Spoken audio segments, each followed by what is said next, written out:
मेरा देवर कितना संस्कारी है। मैडम जी, मैं भी उसी कैटेगरी में आता हूँ। याद है ना जब आपको पसंद करने के लिए आया था, एक ही नजर में पसंद कर लिया था।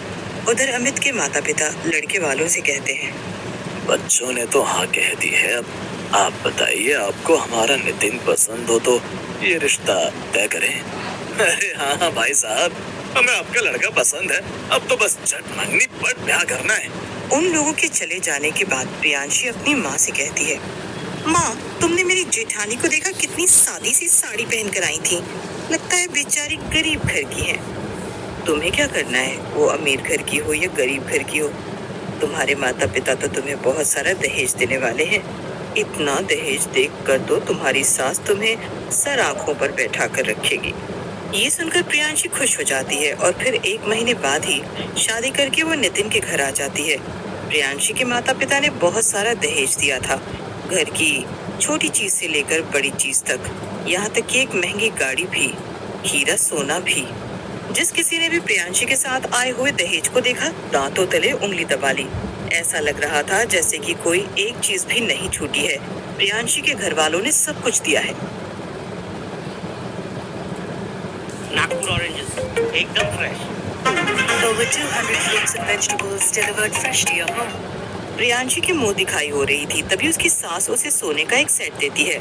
तभी साधारण सी साड़ी में अनुष्का भी आती है और प्रियांशी के हाथ पर एक लिफाफा रख देती है। सबके चले जाने के बाद प्रियांशी नितिन के साथ बैठकर सारे गिफ्ट्स देख रही थी। तभी वो अपनी जेठानी का दिया हुआ लिफाफा खोलती है। उसमें 11,000 रुपए थे।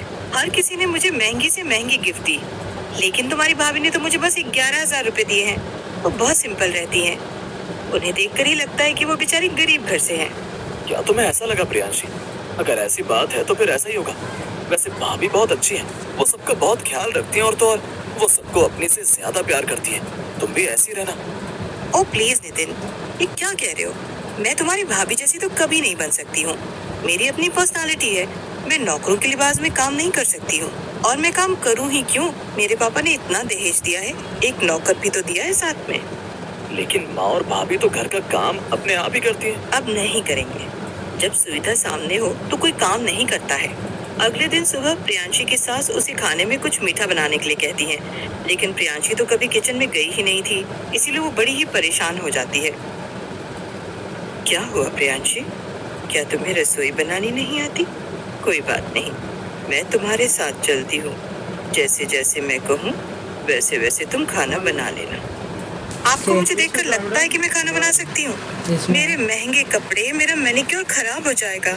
मेरे साथ नौकर आए हैं ना, वो खाना बना देंगे। जरा धीरे बोलो, अगर मम्मी जी ने सुन लिया तो गजब हो जाएगा। यहाँ पर खाना घर की औरतें ही बनाती हैं। मैं तुम्हारी मदद करती हूँ ना। ओहो, क्या मुसीबत है। रुको, मैं भी ऑनलाइन खाना मंगा देती हूँ। प्रियांशी अनुष्का की एक भी बात नहीं मानती और वो ऑनलाइन खाना ऑर्डर कर देती है। टेबल पर जब खाना लगता है तो सबको पता चल जाता है कि खाना बाहर से आया है। छोटी बहू, अगर तुम्हें खाना बनाना नहीं आता तो सीखो। मुझसे सीखो या फिर अपनी जेठानी से सीखो। लेकिन इस तरह बाहर का खाना हम लोग नहीं खाते। लेकिन मुझे ये इजी लगा। देखो ना, कम पैसों में कितना सारा खाना आ गया है। फिर रसोई में जाकर इतनी मेहनत करने का क्या फायदा? फट गया था पूरा। प्रियांशी, मम्मा जो कह रही है उतना मान लो। हमारे घर में खाना घर की औरतें ही बनाती हैं। मम्मी और भाभी दोनों मिलकर खाना बनाती हैं। वो दोनों तुम्हारी भी मदद करेंगी। अच्छा ठीक है, अभी तो ये खा लो, फिर बाद में बात की देखेंगे। और उसके बाद दहेज का सामान भी तो खोलना है, उसे लगाना भी तो है। हाँ हाँ नितिन, अमित दोनों मिलकर सारा सामान खोलो और उसे लगा दो। मेरे घर वालों ने सारा सामान ऑटोमेटिक दिया है। अनुष्का भाभी, आप क्या लाई थी दहेज में? ज्यादा कुछ नहीं, मैं तो थोड़ा बहुत सामान लेकर आई थी। मुझे लगता है कि ज्यादा भरा भरा घर भी भीड़ जैसा लगता है। गरीब कहीं की, सीधा सीधा बोल क्यों नहीं देती कि घर वालों के पास इतना पैसा ही नहीं था कि वो तुम्हें कुछ दे पाते। अच्छा हुआ, मेरे सास ससुर अब मुझे अहमियत देंगे, इसको नहीं। सामान लगने के बाद घर बिल्कुल ही बदल गया। ये देखकर प्रियांशी इतराने लगी। देख रही हो दीदी, देख रही हो सासू माँ, मेरी माँ की चॉइस कितनी अच्छी है। अब घर कितना सुंदर लग रहा है। सच कहा तुमने, घर तो वाकई में अब सुंदर लग रहा है। सब कुछ बहुत महंगा है। अरे ये तो कुछ भी नहीं है। मेरी मम्मी तो और न जाने क्या क्या देने वाली थी, मैंने ही मना कर दिया। पता है अनुष्का दीदी, मेरी मम्मी ने तो शादी में नौकरों को 11,000 रुपए का गिफ्ट दिया है। अनुष्का समझ गई कि वो बातों ही बातों में उसे 11,000 रुपए मुंह दिखाई देने का ताना दे रही है। अनुष्का सारा काम खुद ही करती थी, जबकि प्रियांशी हमेशा काम को देखकर मुंह बनाने लगती और अपने घर से आए हुए नौकर को काम बताती। इसी तरह कई महीने निकल गए और फिर दिवाली का त्योहार आ गया। मम्मी, मैं कुछ नहीं जानती हूँ। मैं चाहती हूँ कि आप मेरी सासू माँ के लिए हीरे का हार भेजें। उन्हें पता चलना चाहिए कि छोटी बहू के घर से दिवाली का सामान आया है।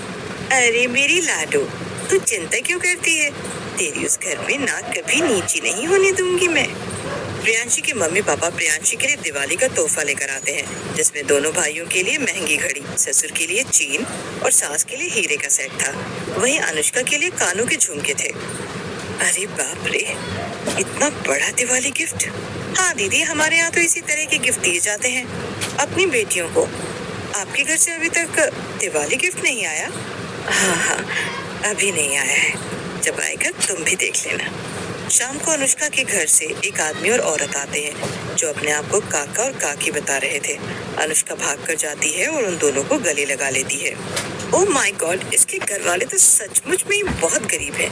एक मिठाई का डब्बा, एक साड़ी देकर जा रहे हैं और खातिरदारी तो देखो कैसे कर रही हैं, जैसे कि कुबेर का खजाना लेकर आए हों। तभी टेबल लगाई जाती है। टेबल पर बढ़िया से बढ़िया खाना था। अनुष्का के काका काकी भी वहीं बैठे हुए थे और प्रियांशी के मम्मी पापा भी। सिमरन जी, ये है हमारी अनुष्का की मम्मी। वो लोग साल में एक बार ही आते हैं, लेकिन दिवाली पर उनका आना नहीं हो पाता, क्योंकि वो अपने द्वारा चलाए गए बहुत से अनाथ आश्रम, वृद्धाश्रम और बहुत सारी जगह जाते हैं, जहाँ पर सबको गिफ्ट देते हैं। दिवाली के बाद वो जरूर अनुष्का से मिलने के लिए आते हैं। ये सुनकर प्रियांशी उसके घर वाले हैरानी से देख रहे थे। अनुष्का तो बिल्कुल साधारण सी साड़ी में बैठी हुई थी।